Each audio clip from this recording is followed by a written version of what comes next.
All right, guys. Hello. We're just going to be talking through the way things are going for us at the moment, Yeah. social distancing and stuff. But we just wanted to put right at the top, we are not giving advice in any way. We are experts in nothing other than struggling through. Other than living. Other than breathing. So we would say, we're going to put the links below. Yeah. If you have any medical questions or concerns, go to the NHS website. That's the best place to go. And for other things, we've been going to the World Health Organization. That's another good, trusted. And I would also say probably the BBC News if you want to get your information. In as least sensational a way as possible. Exactly. But also, my advice would be, try and watch as little news as possible. We thought we'd put our glasses on so we look more studious and professional. It's the end of the world! Hey, something that's really odd, something I've noticed. There's constant bloody helicopters. No, What's but I'll tell you going on? something else I've noticed. There's no planes in the sky. That's really strange. What about that plane this morning? It was making such a racket. That was a helicopter. Oh. I haven't seen a plane in the sky. I mean, most flights are grounded. Yeah. The aviation industry is in crisis. Horrendous for everyone that works in the aviation crisis. But can you imagine? I'm sorry, aviation industry. Can you imagine what the planet is doing at the moment? Oh, it's breathing. It's going. Oh, thanks. What was it Maddie said today? Something really funny. The climate crisis campaigners should use COVID-19's PR company. Oh, that's something like that. She said it was really funny. Yeah, really I mean, smart. the strange thing is, my analogy for what's happening, I think, with this coronavirus, is the world, like when a dog gets a flea on its back, is doing that to get the flea off, and the flea lands on the floor. Unfortunately, what's landing on the floor is the carnage that we're witnessing at the moment. And yet, it seems that with the adoption of a couple of techniques that China and South Korea have adopted, we could be changing the course of our own illness within the country. But anyway, we thought we'd talk about social distancing, because it's something that, if I'm honest, Miss Sawalha, I'm not entirely clear what the advice is, and I'm really well read, well informed, and plugged into the media. What is the formal advice? Well, I don't know either. I mean, I think that's the thing, isn't it? For all of us, it's really confusing. Really unclear. I mean, I've heard many scientists say you should act as if you have it, and you go, okay, so you put your gloves on, you don't go near the elderly, but then they tell us if we have it, we shouldn't leave our bedroom. So that's very confusing. So who knows? So I think we are just going to talk about what we've done personally. It's not advice, because we are not professionals, we are not scientists. We're just talking about what we're doing with what we feel has been a lot of mixed messages out there. And what we really like about all of our content that we put on YouTube is your feedback down below. Not only, whether it be movie content, showbiz, mental health, all this sort of stuff, you always inform us, and we love that, because we're not sitting here as experts, we're sharing our experiences as relatively well-informed individuals. We often sit and just chat through your comments, we read them out and we chat through them, and we get so much comfort, we find out so much. Somebody yesterday recommended to us a chap on YouTube, Dr. John Campbell, I think. He's fascinating. So if you were that person, thank you for that recommendation. We've really... So the first thing I've got jotted down here is the distinction between isolating versus distancing. Okay, so here we go. Last week, I put out a little film without Mark knowing this, saying that I was going to self-isolate. Because that was kind of the language at that time, wasn't it? Self-isolate. I've now changed the way I'm describing what I'm doing. I've got loads of vlog to cut in which you're talking about. I know. We'll have to put it at the front, because actually what is a better way to describe it is social distancing. Because of course self-isolating is what we're recommended to do if we've been in contact with somebody with coronavirus, or in fact we've got persistent cough or any of the other things that we've been told, where you literally isolate on your own. And yet within that self-isolation idea, I am still unclear what happens within a family. Now, some countries and districts of America and what have you have got clear instructions that if one member of a family tests positive, or doesn't test positive but has the symptoms of what could be coronavirus, the family has to isolate. Yeah, that is what they say here too. Is it? Yeah, that is what they say. For sure? Yeah, they say... So if one of us got it, you'd have to self-isolate. If I demonstrated a persistent cough and a fever, we'd all have to stay in the house? Yeah. Oh, right. Yeah. Okay. Yeah, but I mean, let's not talk too much about that sort of stuff. The best place to go for all of that is the NHS. No, what I'm sharing with you is the confusion. Yeah, the confusion and the ambivalence. We don't want people to take advice from us. We want you to go to the NHS website, because I think there's been too much people giving advice. But we're just sharing with you our confusion over things, and it is really bloody confusing. Well, I have to admit, I've been out to the shops a few times. I've bought things. I've been out in the world, and each time I go into the world, if someone's coming towards me through a door, I will step back and let them walk through the door. Yeah, well, let's That's start social with distancing. What we are doing. This is what we're doing as social distancing. We have cancelled all our meetups with our friends. We're supposed to be with some friends this weekend. Mark and I were supposed to be in Cornwall for a couple of days. We were supposed to be taking my parents last week to Devon for a few days after my dad's heart operation. We've got various theatre tickets and things booked. I mean, on a bigger scale, I was due to go to New York. That choice was taken away from us, but we weren't going to go. Things like the Tribeca Film Festival had been cancelled. So, social situations are closing down. Every situation where we don't need to be for life and death, or i.e. earning, food and earning, we're not going to. So we are spending the majority of our time in the house. We're lucky in that we are freelancers, and Mark works a lot of time from home. In fact, you will travel quite often into town to work in town as well. So he's stopped doing that completely. The only days that I work out of the house, unless I'm doing extra work, like regular, is Thursdays and Fridays, loose women. Now, I'm going to be honest with you guys. I am going to work because I've got to go to work, because I can't afford not to go to work, but I'm really, really nervous about it. But the other thing that we do every day is we take the dogs out for a walk. Today we went for a run, because all the advice is keep on exercising. And I think for our mental health, like getting out this morning, you were really down. We're really swinging. One day he's more down, one day I'm more down. So we're trying to manage that as well. Now, our social distancing with our children... It's really confusing. It's really confusing. It's really complicated. I'm not prepared, Mark's not prepared at this point to say to our children, you're potentially not going out for 14 weeks and you're not seeing your friends. But hang on, even before that, let me just say something. Yeah. Even before that, it's got confusing and tricky, I'm already finding, in terms of hugging, holding, kissing and welcoming them when they come in through the door. Not because I think they've got the lurgy and I'm going to die, though... If you are strictly unpacking why I'm doing that, it's because I'm worried they've got the lurgy and they might spread it. So, but we should just explain why, because of our elderly. Because of our elderly. People might be thinking, you're really weird. No. Because well, here's the thing. I mean, I genuinely do believe all the scientific advice that the vast majority of people, as Nadine Dorries has proven, are going to get something that's very unpleasant for some, not at all unpleasant for others, and we potentially, relatively, are going to shrug it off. But that's not what this is about. We're talking about the most vulnerable in our society. We're talking about the most needy, the most elderly, and we're talking about taking a shared responsibility, which is why I have a zero tolerance for young and middle-aged alike who say things like, well, it's not going to bother me. Well, I'm going to be all right. I mean, I literally cannot abide it, because hang on a minute. Even if people haven't got somebody elderly in their family, what about? I mean, I saw a photo in one of the newspapers today, and it was just a little old lady looking from behind the curtain. It's like we're all it's like when we come through this, which we will. We're all some won't.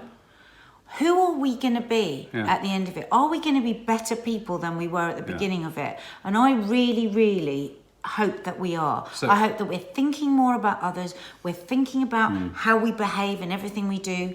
We're not. Also, we're learning some real gratitude. I am so grateful now that I usually go on a Saturday and have a coffee in a lovely cafe, because we aren't doing that anymore. So social distancing, it's a curious one. So it's really tricky with the girls, because on the one hand you don't want them to kind of be aware of it too much, and we're going to probably do a podcast about coronavirus. Don't want to give them too much anxiety. Don't want to give them too much anxiety, but equally we have to observe certain protocols so that when Nadia's parents come round, we haven't made ourselves as vulnerable as we could have done. And so what it's making us do is think about the interconnectedness, not just of countries, as we're seeing on the globe, not just of business, but of communities, but also of how close we all live with each other, and how engaged we all are with each other physically. So, for example, we're about to go into some, decree that people over the age of 70 need to go into some form of self-isolation. And this is why I think it's important we're talking about social distancing and self-isolation as distinct terms, because when Nanny Di is asked to do that and she kicks up a fuss as this mad raging hippie in the East End and says, no, I'm not, as your mum and dad are told to do this and your dad's like, hang on a minute, I want to walk up the road and get my, my oxygen for the day. How can we maintain our contact with them? Well, we do have to observe social distancing. We do, already Nadia brings her parents in and we sit them at the end of a room. At the moment, what we do is my parents come round every day for a little chat or a meal or something, because they live next door, so we're really blessed with that. So they knock on the door, we open the door, we come back down to here, we stand here. My parents come in, they came here last night, they had 2 chairs there, which I'd bleached, a little table, and they sat drinking their wine. So they were down this end and we were up this end, and we ate our dinner, and they were, more than 2 meters away. Then, as they left, it's quite remarkable that we're doing this. None of us have hugged our elderly for how many weeks now? My mum came in asking for a hug the other day, and I felt so bad. We had to say no. And my dad just had a heart operation last week, and the week before, and I was so emotional. I thought we were going to lose him. All of this sort of stuff. We didn't. He's totally fine now. But all I wanted was just to put my arms around him when I saw him again. I haven't touched him. He brushed past me today, and I was like, Dad. Because he came in unexpectedly, so I wasn't ready. I didn't have the chairs. And now, some people might say that's hysterical. I don't think it is. For me, for us personally, that's what we feel from what we've read is right to keep our elderly people safe. So that's what we do with my parents. And of course, then they go home. So now if Nanny Di comes to stay with us... Well, it's a tricky situation. And I had to phone my mum yesterday and have the kind of conversation I could never have imagined having in my life, which was, Mum... Can we just have a moment? Believe how much life has changed. No, I can't. The things that we're having to consider. No, I know, and that's what I said the other day. I said I've had to entertain thoughts of contagion and all that sort of stuff. I just thought, hang on a minute, this is the stuff of movies. This is the stuff of movies. But here's the thing. So with Nanny Di, I've said to her, look, if the self-isolation rules come in, we've got 2 options. I don't want you to feel like you have to self-isolate in your flat. Now, the reason she goes back to her flat and she isn't here all the time, lots of people ask, why isn't she just with you all the time? She is a very independent woman. She would hate it. She can't wait. She likes coming here, but she can't wait to leave. And we drive her mad after sometimes as long as 36 hours. And we respect that. Say 36 seconds. Well, 36 minutes. We respect that and she respects that. We recognise that. Fine, we're all big characters. So it's a big thing for my mum. So on the one hand, I've said to her, look, you can self-isolate in your flat, and of course, I will drive around town, do food drops, all that kind of stuff for you. Or we can structure things here that you've got your room upstairs, you use the bathroom. And again, I stress, this isn't about our elderly infecting us. It's quite the opposite. It's about us even possibly carrying the bug and being quite easy with it, but not knowing whether we give it to someone who could then become very vulnerable with it. So, and the thing is, this is such a serious thing that they're saying that over 70s are going to. Now there's some people that say, oh, well, I don't care. Somebody was just telling me about a friend of hers dad who's in his 90s. He's not washing his hands. He's not observing anything, right? Because he's like, well, if I go, I go. But the thing is, if he were to fall ill, he would have to take up a hospital bed in the National Health. Yeah. They're maybe taking it from somebody that does still want to live longer. So every single individual is responsible for doing the best that they can. If you don't want to do it for yourself, even by doing it for yourself, you're doing it for someone else. Yeah. Do you get me? That's what we're thinking. Yeah, no, not what other people, that's how we feel. I don't understand how you cannot think like that. I literally don't understand. And you made a really interesting point the other day, and I thought it was really marvellous. Selfish people are still selfish. Selfish people are still selfish. Which kind of leads us to the next topic, which is stockpiling.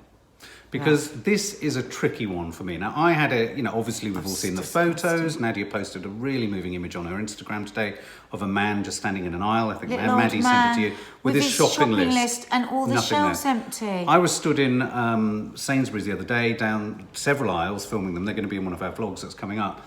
And there was a chap, a really cool young chap, standing there. And he just went, man, there's nothing here. And I'm like, no, I know, it's a bit of a shock, isn't it? And he's like, what am I supposed to do? and so here's the thing. I think there's a bit of shaming going on.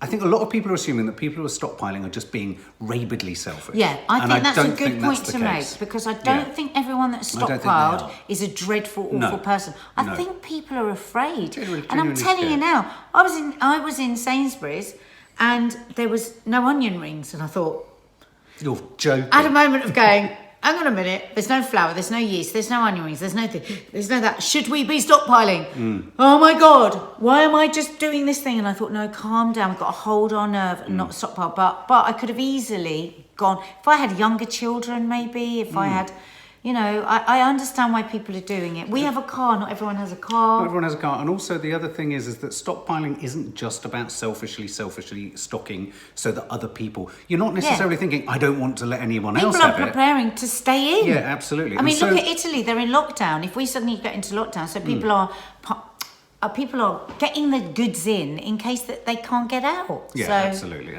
But then there are some people that are, a story that my friend told me yesterday, there was a woman in the supermarket and she took all of the last baby food, and there was a woman standing there crying with her baby, she didn't offer her half the jars. Wow. That sort of thing, I think. Those are those moments in horror films when you see characters who throw other characters at the monster and you think, who could do that? Oh my God, they're out there. And they're in Sainsbury's aisle 4.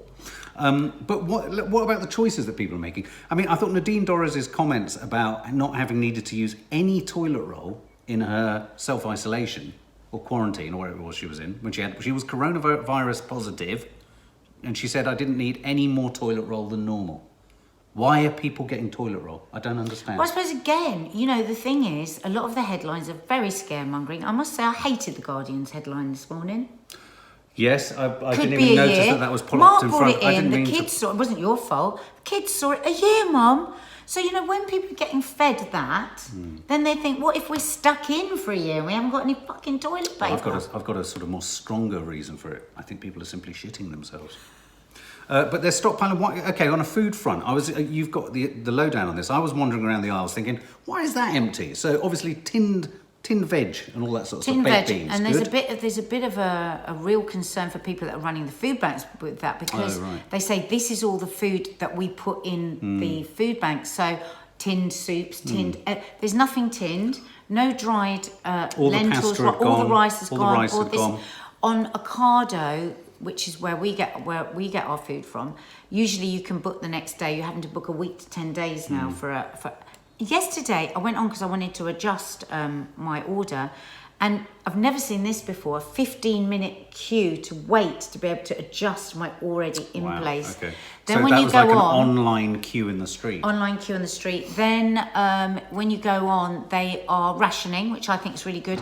But I have to say, I had a bit of a breakdown last week when I realised it was rationing. Not because I wanted that stuff, but I was just thinking, it feels like we're at war. Well, you were saying other items, because I wandered past I wandered past the baking section. I was like, what the hell's going on there then? And of course you clarified and said, well, people are making bread. People are preparing to make bread because the yeast is gone. But I Oh. also think baking, look at how popular the bake-off is. But do you know what other sectors? It's a comforting thing. I mean, I was beside myself on Saturday or Friday, and I made that beautiful Victoria sponge, and it made me feel so much better. But one other aisle I took a photograph of and I forgot to identify when I showed you them all, was all the beer had gone. All the cans and bottles of beer had gone. So we're dealing with it in certain ways. Yeah. Shitting ourselves and getting rat-arsed. Yeah. I'm not turning to drink, just as an interesting thing. Well, I think we should do a separate chat about that. I think it could be easy to, and I'm actively not. I think we should do. I did quite early on in all of it. Well, early on, a week ago. It seems to have moved so fast. I did an anxiety chat, which was kind of tangentially linked to the idea of coronavirus, but not directly. And I do think that this is presenting all sorts of mental health issues for not just. This is interesting. I mean, Mental Marky mentioned this. Not just for people with mental health illness, but I think everyone's having their mental health challenged. I came in today, right, and I had to go to Sainsbury's because we were just so low on stuff, and I'm not wanting to go into supermarkets at all. So I'd gone in with plastic gloves and all of this, came in with the shopping, put the shopping down, and I thought, well, what do I do now? Am I supposed to wipe all the shopping? People have said that they do. They anti-back. Everyone's anti-backing everything, and then you think, I'm going bloody mad here. How can we do this for months? Especially me, the messiest, most chaotic I forgot to say, person. the woman who served me as well at Sainsbury's when I was in there on Friday, Saturday, whenever it was, She looked exhausted, bless her. She had her blue gloves on and she looked so fed up. And I just said, I always chat to the people on the tills and everything. And I said, oh God, are you having a really tough time? And she looked at me. I thought she was going to say something horrible. She said, I'm staggered by how selfish people are. That's all she said. That's all she said. So I guess she's seeing, people on these tills are seeing at the front line how people are just rabidly clearing stuff for themselves.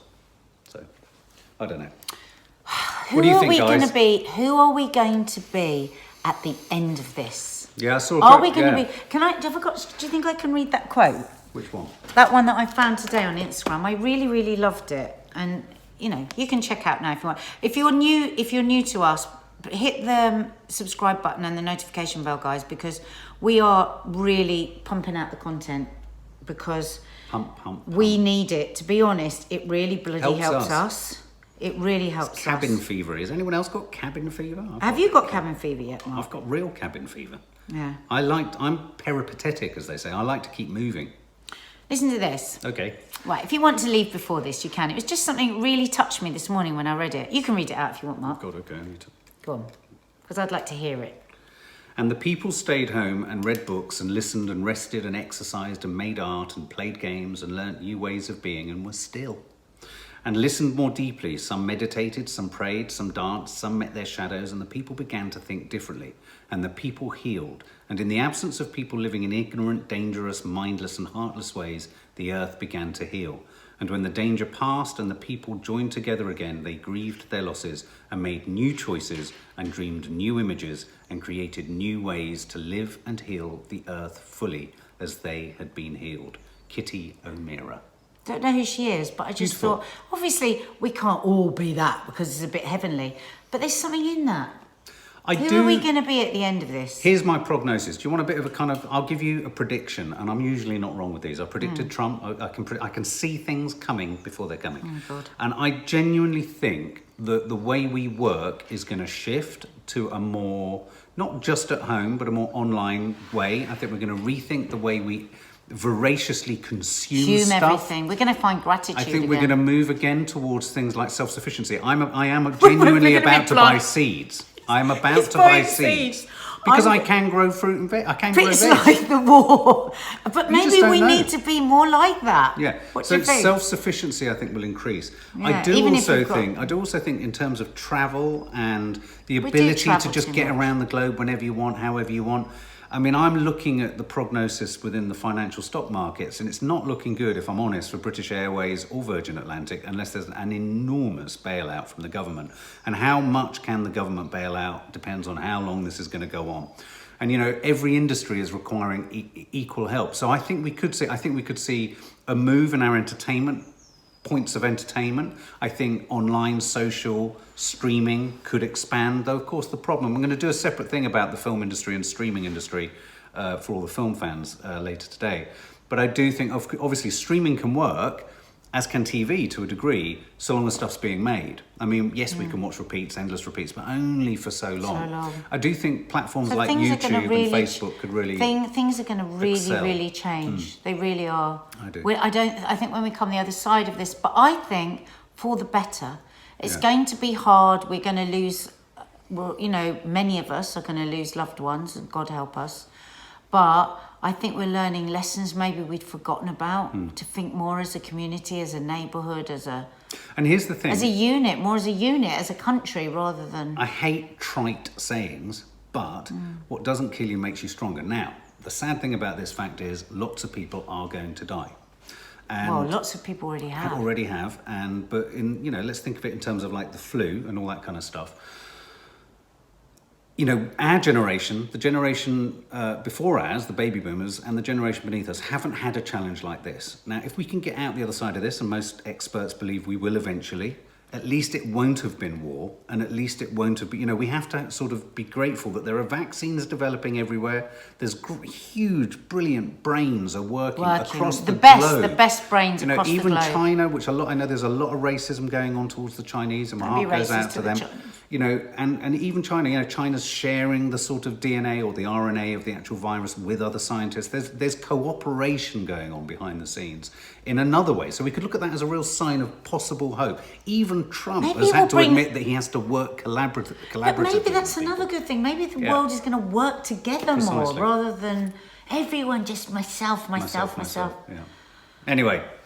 Stockpiling and social distancing. Tell us your thoughts. Share with us. Put it below. Subscribe. Notifications. We're going to be doing lots of chats. We're going to. Yeah. Are any of you social distancing? Yeah. What are you doing to make it work for you? Are you putting a routine in place? Yeah. They're saying that for mental health, people that might have worked, that are now working at home, that it's really important to put in a bit of a routine. You get up, you get ready just like you would have for work, you change your clothes in the evening, all that sort of stuff. I really do think, and what I mean by that about working is not that everyone can work from home, I don't mean that, but I think the system needs a jolt. I think we need to jolt ourselves out of this idea that rigidly learning in certain ways and rigidly working in certain ways don't have to be fixed just because they work for the state. We also need to think about what works for all of us as humans. We have one crack at this life.